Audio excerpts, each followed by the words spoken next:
Hello, I'd like to welcome you to A Healthier You. I'm Larry Macon Jr., pastor at Mount Zion Oakwood Village, but also I co-host the TV show It's About You on WKYC Channel 3, where weekly we recognize people that are doing great things in our community. However, this particular series is all about you. It's called A Healthier You.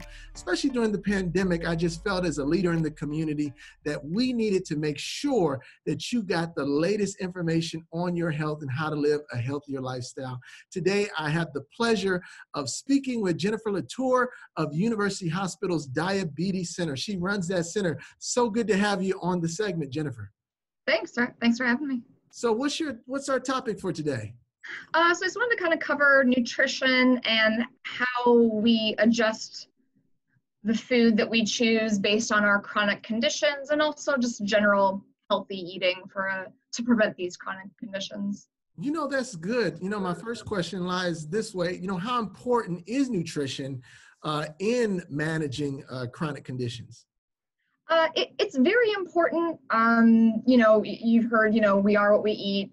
But it's also important to know that it's not the only thing.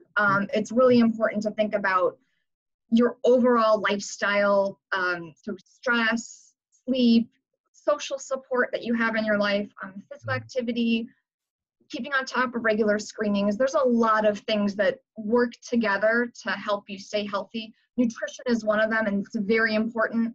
It's hard to do, for example, it's hard to lose weight without doing diet and just exercise and vice versa, but it is important, but it's not the only thing. Gotcha. You know, a lot of people deal with high blood pressure.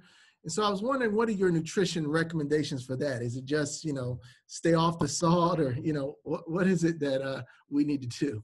Yeah. Usually whenever doctors say you have high blood pressure, the first thing they say is no salt, or they say throw away the salt shaker. Right. And what they really mean is sodium. So a lot of people take that and they say, oh, okay, I'll just stop adding salt to my food, when really most sodium in our diet actually comes from restaurant food and like pre-packaged convenient foods like gravy mixes and rice mixes and deli meat and things that obviously make our life easier, but make it harder for our body to maintain blood pressure where it needs to be. So it's not just salt, it's the sodium in our diet that comes in places where we might not realize it's coming in.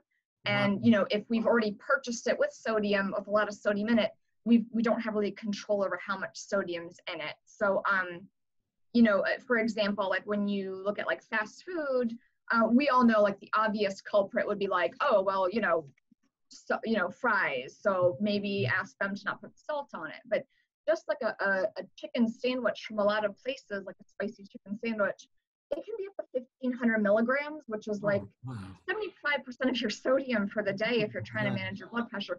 That one thing just like knocks out your sodium for the day, and the rest of the day you need to be really careful. So it's about, balancing salt and where your food's coming from. So you mean to tell me quick and easy is not better? Unfortunately, I wish it was, but it's just not as simple as that. We generally try to work more towards what we call the DASH diet. Yeah. DASH stands for Dietary Approaches to Stop Hypertension. And really all that is part of it's low sodium, but a lot of it then is emphasizing, healthy protein, whole grains, lots of fruits and vegetables so that you get the potassium in your diet to balance, to like offset the sodium in your diet. So it's hard to avoid the convenience foods altogether, but anything we can do to control the food that we eat, it just gives us more control over our blood pressure or any other conditions that we're working with. No, I like that. Limiting the salt, limiting the sodium. What are some of those other nutrients that we probably should avoid or look out for? Well, for blood pressure, that's the main thing. It's watching out for sodium. Getting extra fiber never hurts, so fiber from whole grains, fruits, vegetables. And like I mentioned, potassium, by increasing it, that helps us balance our blood pressure. So fruits, vegetables, yogurt, nuts, and seeds are also really good sources of potassium. If you've been told to avoid potassium, then that's a different condition. It's not just blood pressure. That's a different condition. Gotcha. Now you also have people that are living with COPD. Yes.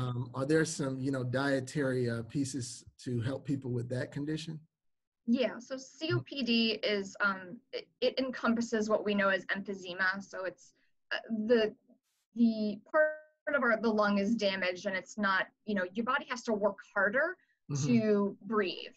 Mm-hmm. So for a lot of people, sodium still becomes important there because Okay. a lot of those people, but not everyone, they have to watch out for like their fluid balance. If Mm-hmm. there's like swelling or any fluid retention, it's going to make it harder to breathe. So most of those people do need to watch for sodium. The other things they need to watch out for, again, is entirely depends on their individual situation. But a lot of people, because they're burning like more calories, and they actually need more protein because they're working harder to breathe. So they actually need to really focus on the protein. If we ever think about like whenever you've had a cold and it's hard to breathe and eat at the same time and you're trying to catch your breath, it's like that. It's for a lot of those people, it's like that all the time. So it's important to really make the calories count. Mm-hmm. And sometimes they need to eat smaller, more frequent meals, or sometimes they need to rely on something like Ensure or Boost to make sure they're getting the calories in.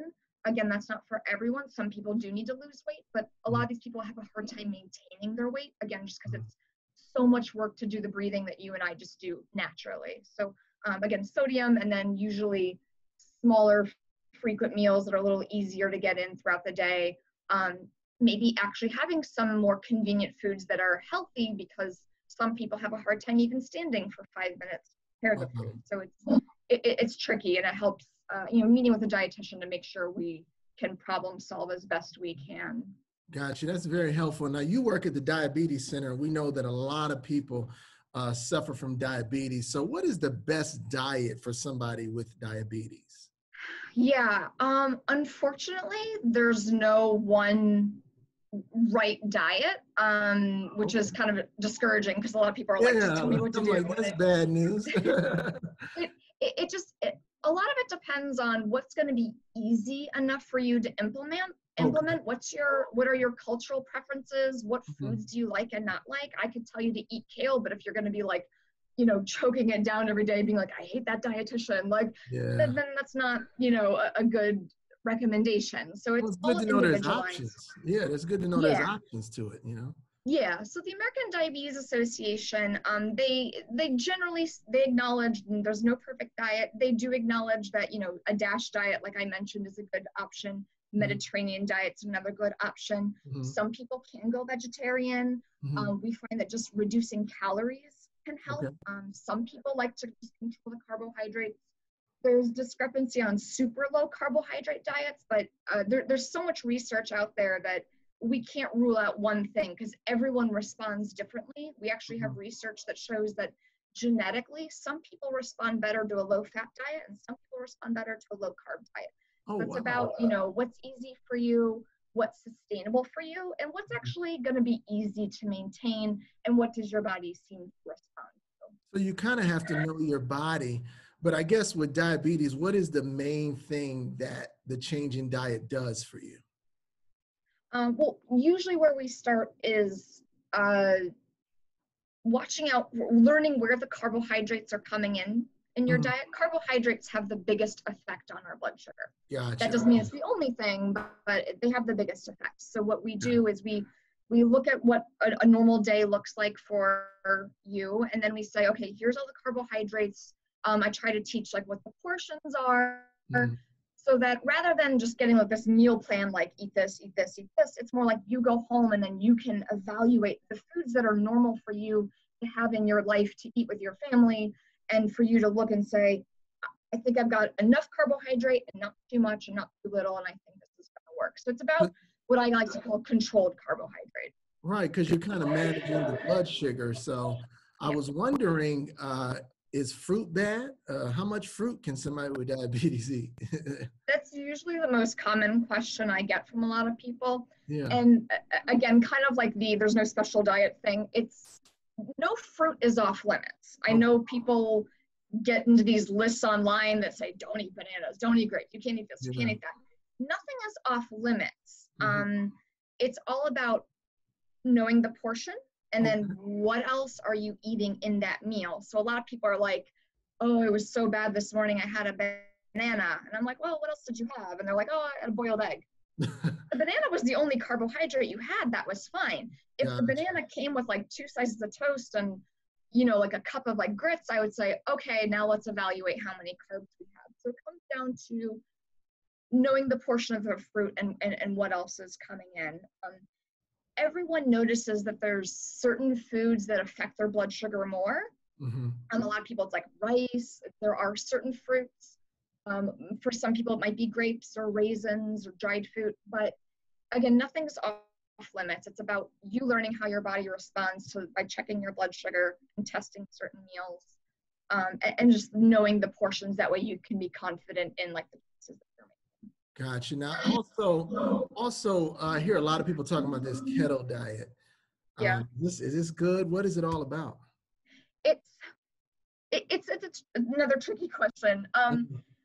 Some doctors, if you tell your doctor you're trying a keto diet, some doctors will be like, oh no, don't, no. And other doctors will be like, yes, do it. So Wow. Wow.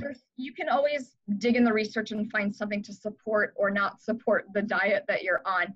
Keto can be healthy if it's done well. And what's the gist of it before you go into it? Like, what does Yeah. it mean? Yeah. So to break it down, so when we think about diabetes, the issue is that our body's having trouble controlling the carbohydrates, which are resulting in our blood sugar, and it's not making enough insulin to balance the blood sugar. Okay. So the thought behind keto is going so low in carbohydrates that your body doesn't need to rely on insulin to manage the blood sugar. Okay. It forces your body into kind of like it's thinking it's starving almost, and it has to switch fuels. So it starts burning fat for fuel. If if you're on insulin, then becomes very tricky. If you have kidney problems, this is also maybe not recommended, and you should, before just doing some internet research, you should clear it with your doctor or a dietitian. But keto can be healthy, but it has to be done well. If you're someone who just kind of look, oh, I don't know what I'm going to eat today. If you don't like to plan things, keto is not going to work for you because you're just going to be eating beef jerky all day, and that's not healthy. Keto is for the planner. So mostly they're eating meat. Yes. Is that what it is, keto? No, you need to focus on fat. Healthy so fat. fatty foods. Yeah, some people would love this. But it's healthy fat. Healthy So fat. and so usually with our protein, like meat comes along with the fat. That's why people think it's just protein. Yeah. So it's about avocado, olive oil, fish, nuts, and seeds. And the other thing is, it's actually important to get lots of non-starchy vegetables, like your greens, things like that. A lot of keto diets allow for berries in small portions. What you do is you get down to a very strict amount of carbohydrate for about a week or two, and then you liberalize it a little bit, and you get a little bit more time, and then you liberalize it again. You have to be careful though, because some people use keto to just knock all the weight down. For most people, yes, weight will come off.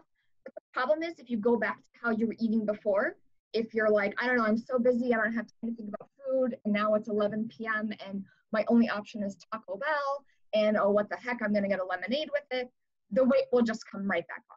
And then there was even no point in pushing yourself with keto because the weight will come on, and usually your body will retaliate for something like that, so you'll gain even more weight. So if you don't think you can plan ahead and do keto sustainably and then liberalize the diet with healthy carbs, adding it slowly back in and maintaining it most of the time, if you don't think you can do that, then it might not be worth doing keto at all.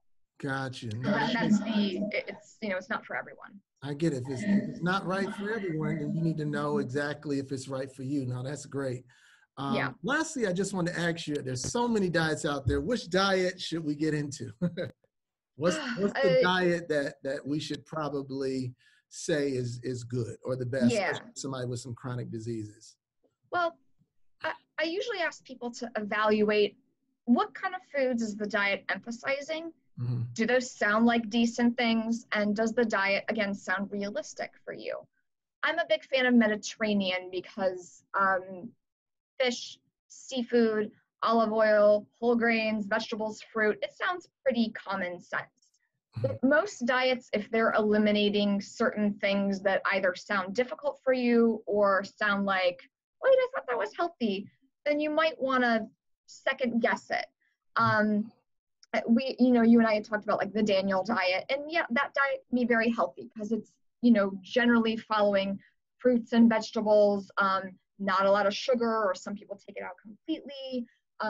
Depending on what you're doing, some people go like the vegetarian route, or some people allow the fish and things like that. So if generally you can look at the diet and say vegetables, healthy protein, healthy fat, this is good, then you can evaluate the diet on your own. A lot of people will come into my office with like 50 diet books and be like, what's right, what's wrong? And I usually ask them to step back and just say, well, what do they have all in common? Most diets will have certain fruits within reason or within certain portions, which is fine. No sugar or a little sugar, watching out for sodium, and then lots of healthy non-starchy vegetables. And then, again, fish, lean chicken, the occasional red meat is okay, but, generally if we're eating it in moderation, then it should be okay. So it's about what this diet is emphasizing and if it sounds healthy and realistic for you. Okay. Well, that is all helpful. I mean, the bottom line is you have to continue to work to live a healthier lifestyle. If there's any advice you can give our listeners before we go, can you give it to them right now? Yeah, I think one of the most important things about eating well is consistency. And there's always going to be a holiday or a family get together or something that you feel like gets in the way. You're like, I ate ice cream last night, or the whole day was bad. We were running around. We were on the road. I got fast food. Fine. It happened. Right. Let it go and just keep moving on with the diet you're trying to strive towards. Nothing is, a diet is never over. We have our whole lives to continuously improve the choices we make for our health. And as long as we're usually moving in the right direction, then that's good. And again, there's always going to be something that's not amazing. That's fine. When we look at diets, research on diets, there's one very famous study that they compared 4 diets, from keto to vegan and everything in between. And after a year, they were like, you know what? It didn't matter as long as you stuck with it. Same with the Mediterranean diet. The famous study they published, they followed up with people for like, the average was 5 years. So for 5 years, they're like, hey, you still doing the diet? Any heart problems? No? Awesome. So we see that like when we make healthy decisions consistently, that's the information that we're giving our body to work with. So don't let one bad day It's a journey, not a destination. Exactly. All right. Well, Jennifer, I just want to thank you for expanding our knowledge and sharing with us what University Hospitals is doing to build a healthier you. And to all of our viewers, that was our segment for this week. Thank you again for being on. And I just want to make sure everyone is tuning in, watching our social media as I continue to touch on topics that are concerning our community, especially when it comes to health. Make sure you contact me on social media or go to LarryMaconJr.com. Or for further information regarding your health, make sure you call University Hospitals, especially the Diabetes Center where Jennifer works at, so that you can get the help that you need. Don't forget, good health is good wealth. Thanks again, Jennifer, for being on the segment. I appreciate it. Thank you. All right, to the next episode.